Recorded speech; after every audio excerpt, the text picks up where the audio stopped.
So they started giving soldiers in various experiments 100 milligrams of Provigil every 8 hours instead of sleep. At the end of 72 hours, their performance was better than at the beginning.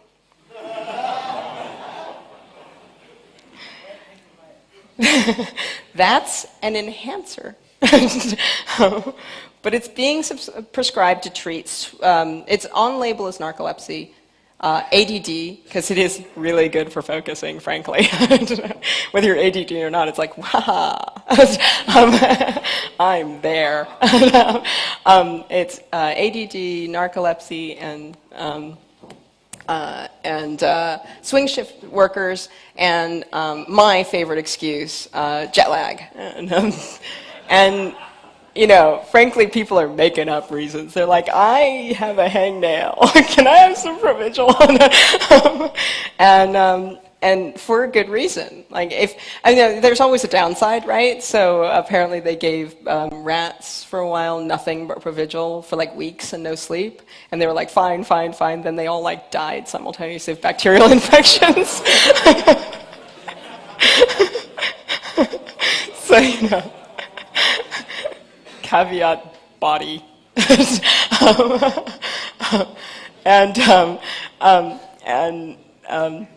So I'm on Provigil. That's the short of it. Ambien's a sleeping medication that's very, very popular these days. Ambien has abuse potential, unlike Provigil. But they hand it out like candy. It was like, I didn't even have to come up with an excuse. I was like, may I have some? Oh, thank you. Those are not enhancements, according to medical ethics. I get the feeling after this report, everybody's going to be like going back to their doctor going, I think I'm narcoleptic. And frankly, I recommend it. Skipping down, probably as one of the early genesis of this, there's a singer named Carly Simon, I think, who was very, very obese for a while, and she got her stomach stapled on the internet as one of the first kind of video casts, and that cost me my whole morning. I was just like, I'm watching Carly Simon get her stomach stapled. Again and again and again. Anyway.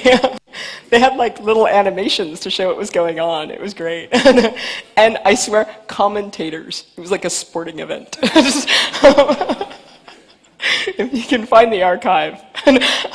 Stomach staples are one of those wonderful things that are now a treatment now that we've pathologized obesity.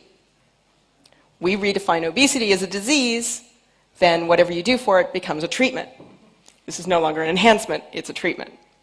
So you might be beginning to see a theme here, which is that we take something that we really want, and we go, I've decided that we really want this, so not having it is a disease.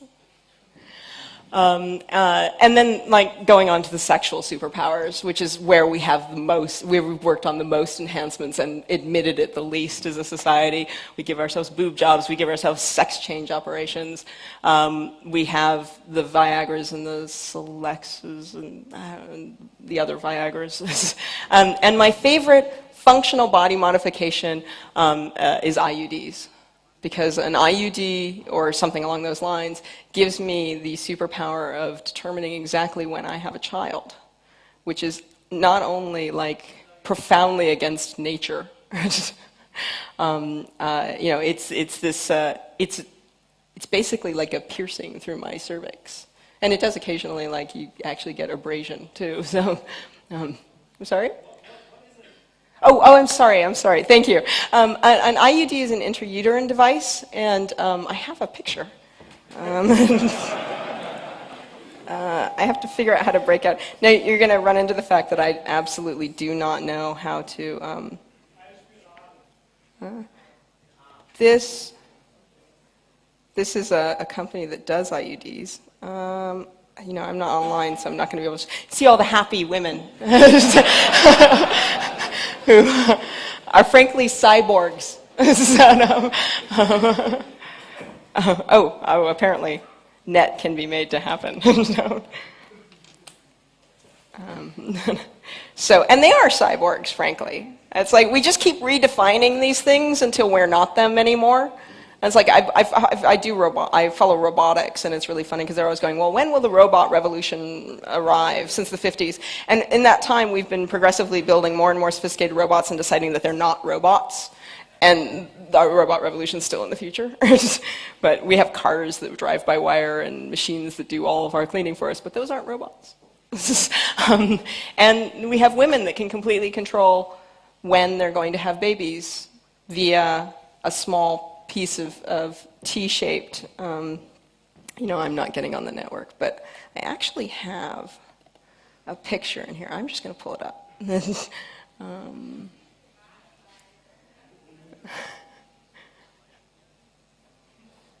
I thought I had a picture. What was that? Can you just describe what it is? It's the original ones were copper, and it's a little T. And if you imagine the cervix as a little kind of triangle, it goes through the cervix, the T rests on top, and there's a bar that comes down through the cervix.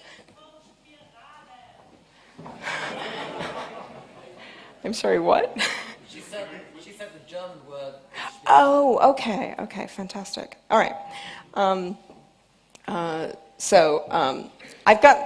I'll get on from IUDs. I guess it's time.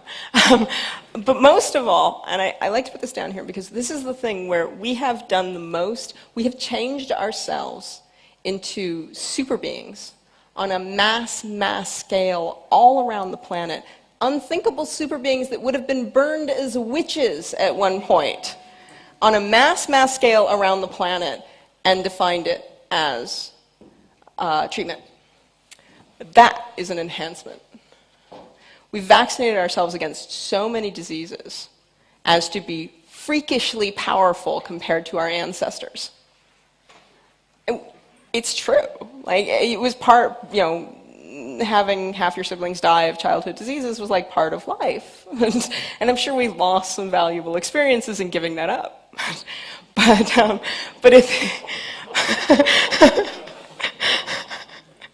But at this point, we have all transformed ourselves into strange and scary, superpowered beings. We just don't think of it that way. We've just redefined it as a treatment rather than an enhancement. So, whether we call it an enhancement or a treatment matters for social acceptance, but doesn't actually reflect on the procedure itself. The problem with this at this point in time is that research is outstripping the lifespans it takes to redefine these terms socially. So we're coming up to a point where we can invent things that enhance us before we can redefine those enhancements as needed treatments. And so we're running into kind of the edge of our own kind of boundaries and conditions and saying, well, no, this is the thing that makes me not a real human anymore. If I can't get the same diseases as the rest of my family, obviously that's not one, because that was a very slow cycle. Inventing and treating disease was something that took long enough for us to kind of change our attitudes about it.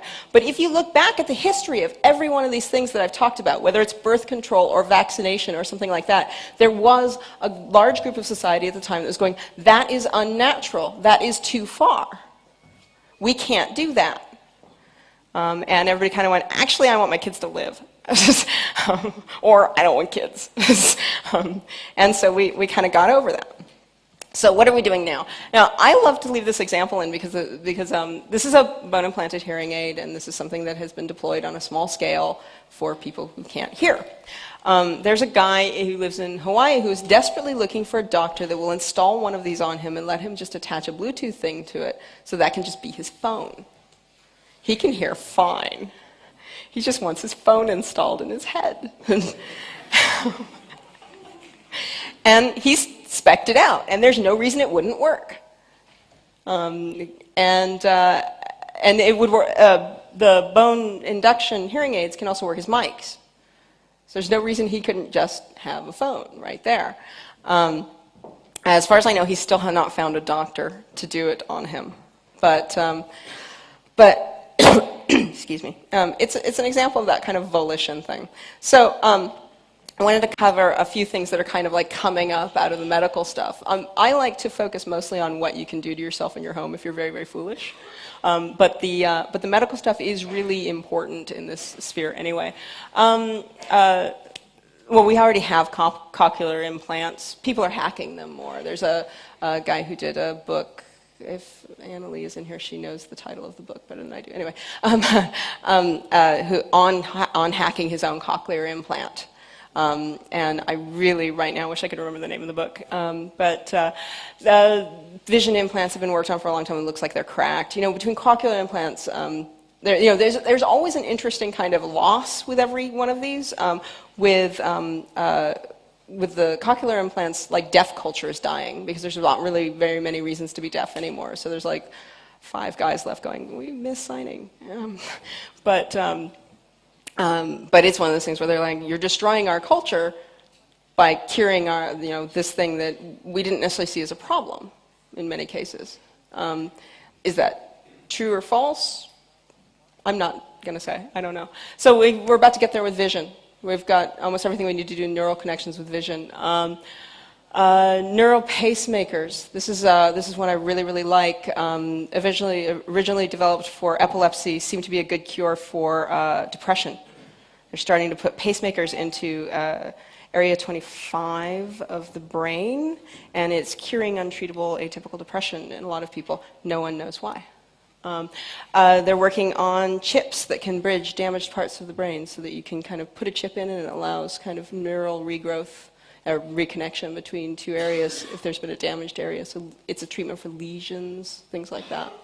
And this has, if you want to know more about this stuff, this has huge implications over kind of who we are and what our pathologies are and so on and so forth, but I'm not going to cover that in this talk, so grab me afterwards. And lots and lots and lots of tailored drugs. Like the pharmaceutical pipeline right now is absolutely mind-blowing. And it's getting more and more specific to different body types and so on and so forth. I mean, there's a website that I love called crazymeds.org, which is just an absolutely wonderful kind of user experience review of psychopharmaceuticals. Worth hours. We're developing pharma that helps intelligence, emotional fortitude, sleep, wakefulness, concentration, all these things. We're solving these, and as we solve them, we pathologize the idea that you don't have them. So, we all kind of have to adopt all of those pathologies in order to get the drugs. So, but what happens when something isn't catching up with you fast enough? What happens when you want the bone implant or something else like that and you can't get it?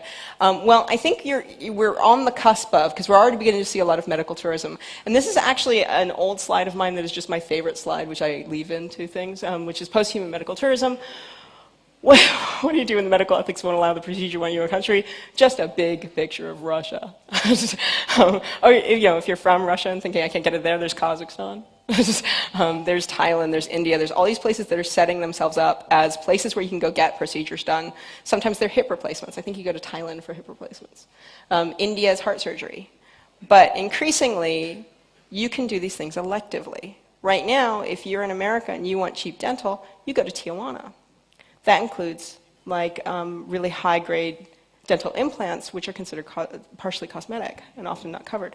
Now, I think that's kind of gray market to my mind, but there's an interesting thing that is going on in America right now, which I've got another web page up, but I'm just going to talk about it. I'm not going to show it to you, which is that there is, I would say, and it's something I'm currently researching, so I shouldn't go overboard on it, but there's a rise in black market medicine in America. And this is interesting because what it is it's American failed policy, the whole kind of if you're poor you can't go to a doctor thing that we have in America is manifesting in kind of an interesting home surgery movement. So they pulled up a meth lab near San Francisco not too long ago and found a fully equipped surgery underneath it. And they were like, the police were like, well, this is probably where gang members go to get bullets pried out of them. And everyone else is going, this is where the locals that don't have any insurance go, isn't it?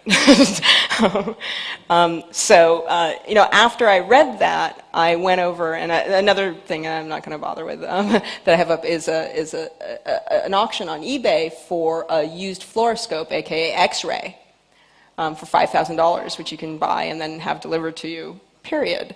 And one of the questions that I had is that actually, in general, eBay